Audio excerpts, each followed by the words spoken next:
The city of Detroit was a place where the past and present collided in a cacophony of crumbling infrastructure and modern desperation. It was a city that never slept, but not in the way that bustling metropolises like New York or Tokyo did. Detroit's sleeplessness was born of unease, a constant hum of tension that seemed to seep from the cracked sidewalks and abandoned buildings. It was in this city that I found myself working as an ATM repair technician, a job that paid the bills but often left me feeling like a ghost, moving through the streets unnoticed, servicing machines that dispensed cash to people who rarely looked me in the eye. The job itself was straightforward enough. ATMs broke down, and I fixed them. But there were rules, strange, specific rules that came with the territory. Rules that weren't written down anywhere but were passed on from one technician to the next, whispered in break rooms or over staticky phone calls. Rules that, if broken, could lead to consequences far worse than a malfunctioning machine. The first rule was simple: never work alone after midnight. This one made sense, at least on the surface. Detroit wasn't the safest city, and the last thing anyone wanted was to be caught in a dark alley with thousands of dollars in cash. But there was something about the way the other technicians said it, their voices dropping to a hush, their eyes darting around as if someone, or something, might be listening. It wasn't just about safety. It was about something else, something they wouldn't, or couldn't, explain.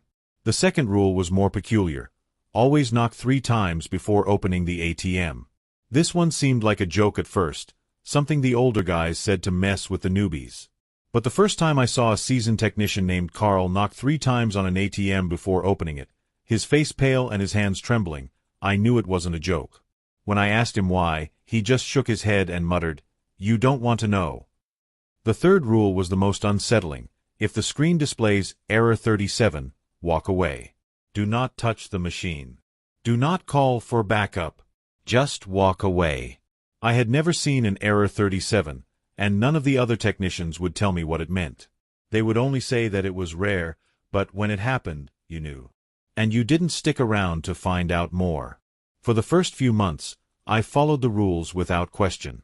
The job was strange, but it paid well, and the rules were easy enough to follow. But then, one night, everything changed. It was a cold, rainy night in late October. The kind of night where the rain feels like needles against your skin and the wind howls like a wounded animal. I had just finished repairing an ATM in a quiet part of the city, the kind of place where the streetlights flickered and the shadows seemed to move on their own. As I packed up my tools, my phone buzzed with a new assignment. An ATM downtown was malfunctioning, and I was the only one available to fix it. I hesitated. It was past midnight, and the first rule echoed in my mind: never work alone after midnight. But the assignment was urgent, and I needed the overtime. I told myself I would be quick, in and out before anything could go wrong. The ATM was located in a narrow alley between 2 abandoned buildings. The rain had turned the pavement into a slick, reflective surface, and the only light came from the flickering neon sign of a nearby bar.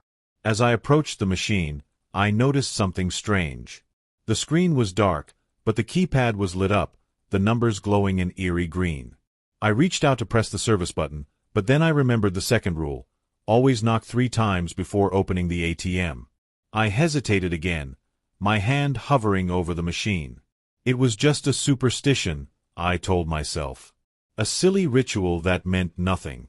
But something about the way the keypad glowed, the way the shadows seemed to shift around me, made me pause. Slowly, reluctantly, I knocked 3 times on the side of the ATM. The sound echoed in the empty alley, sharp and unnatural. For a moment, nothing happened. Then, with a soft whir, the screen flickered to life. The words, "Error 37, flashed in bold red letters. My heart skipped a beat. The third rule screamed in my mind: if the screen displays Error 37, walk away. Do not touch the machine. Do not call for backup. Just walk away. But I couldn't move. My feet felt rooted to the ground, my eyes locked on the screen. The red letters pulsed like a heartbeat, and I could have sworn I heard a faint whisper, a voice that seemed to come from inside the machine. "Help me." The voice was soft, almost inaudible, but it sent a chill down my spine. I took a step back, my breath coming in short, panicked gasps. This wasn't possible. Machines didn't talk. They didn't whisper. And yet, The voice was there, clear and unmistakable. "Help me." I turned and ran, my tools forgotten, my heart pounding in my chest. I didn't stop until I was back in my truck, the engine roaring to life as I sped away from the alley. I didn't look back. I didn't want to see if the shadows were following me. When I got home, I tried to convince myself that it had been my imagination, a trick of the rain and the wind. But deep down, I knew better. The rules weren't just rules. They were warnings. And I had broken them. The next morning, I called in sick. I couldn't bring myself to go back to work, not after what had happened. But as the day wore on, I found myself thinking about the ATM, about the voice I had heard. What if it had been real? What if someone, or something, was trapped inside that machine? By the time the sun set, I had made up my mind. I had to go back. I had to know the truth. Part 2. The Whisper. The alley was even darker the second time around. The rain had stopped, but the air was thick with moisture, and the flickering neon sign cast long, distorted shadows across the pavement.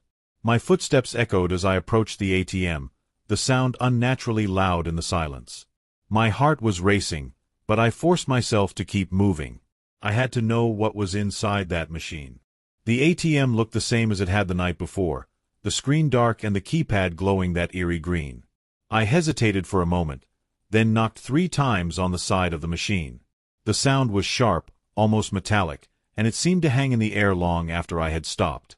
The screen flickered to life, the words "Error 37" flashing in bold red letters. I took a deep breath, trying to steady my nerves. The voice had come from inside the machine, I was sure of it. But how? And why? I reached into my bag and pulled out a small flashlight, shining it into the ATM's interior. The light reflected off the metal components, casting strange shadows on the walls of the alley. At first, everything looked normal, the cash cassettes, the receipt printer, the circuit boards. But then I noticed something strange. There was a small, black box tucked away in the corner of the machine, connected to the main circuit board by a series of wires. It wasn't part of the standard ATM setup. I had never seen anything like it before. I reached in to pull the box out, but as soon as my fingers touched it, a jolt of electricity shot up my arm. I yelped and pulled my hand back, shaking it to get rid of the tingling sensation. The box was warm to the touch, almost as if it had a life of its own. "Help me." The voice was louder this time, more insistent. It was coming from the box. I could feel it vibrating in my hand, the sound resonating through my bones. My mind raced, trying to make sense of what was happening. Was this some kind of prank? A hidden speaker, maybe? But the voice sounded too real, too human. "Who are you?" I whispered, my voice trembling. There was a long pause, and then the voice spoke again, softer this time. "I'm trapped. Please, help me." The words sent a chill down my spine. Trapped? How could someone be trapped inside an ATM? It didn't make any sense. And yet, the voice was there, clear and unmistakable. How did you get in there?" I asked, my voice barely above a whisper. The voice didn't answer right away. When it did, it sounded distant, almost mournful. "I don't know. I don't remember. It's dark. So dark.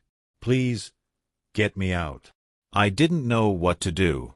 My rational mind told me to walk away, to call the police or someone who could handle this. But something about the voice, the desperation in it, made me hesitate. I couldn't just leave someone, or something, trapped in that machine. I took a deep breath and reached for the box again. This time, there was no jolt of electricity, but the warmth was still there, pulsing faintly. I carefully disconnected the wires and pulled the box out of the ATM. It was heavier than I expected, and the surface was covered in strange symbols that I didn't recognize. They looked almost like hieroglyphs, but they were too intricate, too alien. "Thank you," the voice whispered, softer now. "But it's not over. They're coming." "Who's coming?" I asked, my heart pounding. The voice didn't answer. Instead, the box began to vibrate violently in my hands, the symbols glowing a faint red. I dropped it instinctively, and it hit the ground with a loud clang. The glow intensified, spreading out from the box in a wave of light that seemed to consume the alley. I shielded my eyes, but the light was blinding, and I felt a strange pressure in my chest, as if the air itself was being sucked away. And then, just as suddenly as it had started, the light vanished. The alley was dark again, the only sound the faint hum of the neon sign. The box was gone, and so was the ATM. In its place was a door that hadn't been there before. It was old, made of heavy wood with iron hinges. The surface was covered in the same strange symbols that had been on the box, and they glowed faintly in the darkness. I reached out to touch it, but before I could, the door creaked open on its own, revealing a yawning black void beyond. "Help me!" the voice whispered again, but this time it was coming from inside the door. I didn't know what to do. Every instinct told me to run, to get as far away from that door as possible. But the voice, it sounded so desperate, so human. I couldn't just leave it. I took a deep breath and stepped through the door. Part 3. The Other Side. The moment I crossed the threshold, the world around me changed. The alley was gone, replaced by a vast, empty void. The ground beneath my feet was solid, but there was no sky, no horizon, just an endless expanse of darkness. The only light came from the door behind me, which was slowly closing. I turned back, panic rising in my chest. "Wait!" I shouted, but the door slammed shut with a finality that echoed through the void. The symbols on its surface glowed faintly, then faded, leaving me in complete darkness. "Help me!" the voice whispered again, but it was different now. It was coming from all around me, echoing in the emptiness. I spun around, trying to find the source, but there was nothing, just darkness. "Where are you?" I called out, my voice trembling. "Here," the voice replied, and suddenly, a faint light appeared in the distance. It was small, barely more than a pinprick, but it was enough to give me a sense of direction. I started walking toward it, my footsteps echoing in the void. As I got closer, the light grew brighter, and I began to make out shapes in the darkness. They were faint at first, like shadows on the edge of my vision, but as I approached, they became more defined. They were people, or at least they had once been people. Their forms were twisted, distorted, as if they had been stretched and pulled in ways that defied logic. Their faces were blank, featureless, and they moved with a jerky, unnatural gait. I froze, my heart pounding in my chest. The figures didn't seem to notice me at first, but as I stood there, one of them turned its head in my direction. Its blank face seemed to stare right through me, and I felt a cold, numbing fear wash over me. "Help me!" the voice whispered again, and this time, it was coming from one of the figures. It was closer now, just a few feet away. I could see its mouth moving, but the words didn't match the movement. It was as if the voice was coming from somewhere else, somewhere deep inside the figure. I took a step back, but the figure moved with me, its movements jerky and unnatural. The other figures began to turn as well, their blank faces all focused on me. I could feel their eyes, or whatever passed for eyes, on me, and the fear in my chest grew stronger. What are you?" I stammered, my voice barely above a whisper. The figure didn't answer. Instead, it reached out toward me, its hand twisted and elongated. I stumbled back, but the other figures were closing in, their movements slow but deliberate. I could feel the cold radiating from them, a chill that seeped into my bones. "Help me!" the voice whispered again, but it was different now. It was no longer desperate. It was cold, almost mocking. The figures were closer now, their twisted forms looming over me. I could feel their presence pressing down on me, suffocating me. I turned and ran, my footsteps echoing in the void. The light was still there, but it was farther away now, and the figures were closing in. I could feel their cold breath on the back of my neck, their twisted hands reaching out to grab me. And then, just as I thought I couldn't run anymore, I saw it, a door. It was the same door I had come through, the same symbols glowing faintly on its surface. I didn't know how it had gotten there, but I didn't care. I threw myself at it, my hands fumbling with the handle. The door opened, and I stumbled through, collapsing onto the cold, wet pavement of the alley. The door slammed shut behind me, and the symbols faded, leaving no trace that it had ever been there. I lay there for a moment, my heart pounding, my breath coming in short, panicked gasps. The alley was quiet, the only sound the faint hum of the neon sign. The ATM was gone, and so was the box. It was as if none of it had ever happened. But I knew better. The figures, the void, the voice, they were real. And they were still out there, waiting. Part 4. The Truth. I didn't go back to work after that. I couldn't. Every time I closed my eyes, I saw the twisted figures, their blank faces staring at me, their cold hands reaching out to grab me. I tried to convince myself that it had all been a hallucination, a product of stress and exhaustion. But deep down, I knew better. The rules weren't just rules. They were warnings. And I had broken them. I spent the next few days researching, trying to find out what had happened to me. I scoured the internet for any mention of Error 37, but there was nothing, just a few vague references to a glitch that had been patched years ago. I tried to find information about the black box, the strange symbols, but again, there was nothing. It was as if the whole thing had been erased from existence. But then, I found something. It was an old forum post, buried deep in the archives of a site that hadn't been updated in years. The post was from someone who claimed to have worked as an ATM technician in Detroit in the 90s. They talked about the rules, the same rules I had been told, and they mentioned something else, something that sent a chill down my spine. They called it the Gateway. According to the post, the Gateway was a device, a black box that had been installed in certain ATMs as part of an experiment. The experiment was supposed to be a way to test new security measures, but something had gone wrong. The Gateway had opened a door to another world, a world that was never meant to be accessed. And once the door was open, it couldn't be closed. The post ended with a warning. If you ever see Error 37, run. Don't look back. Don't try to help. Just run. I read the post over and over, trying to make sense of it. It sounded like the plot of a bad horror movie, but it matched what I had experienced. The black box, the door, the void, it all fit. But what did it mean? What was on the other side of that door? And why had the voice asked for help? I didn't have any answers, and I didn't want to find out. I quit my job the next day, packed up my things, and left Detroit. I told myself it was for the best, that I needed to start over somewhere new.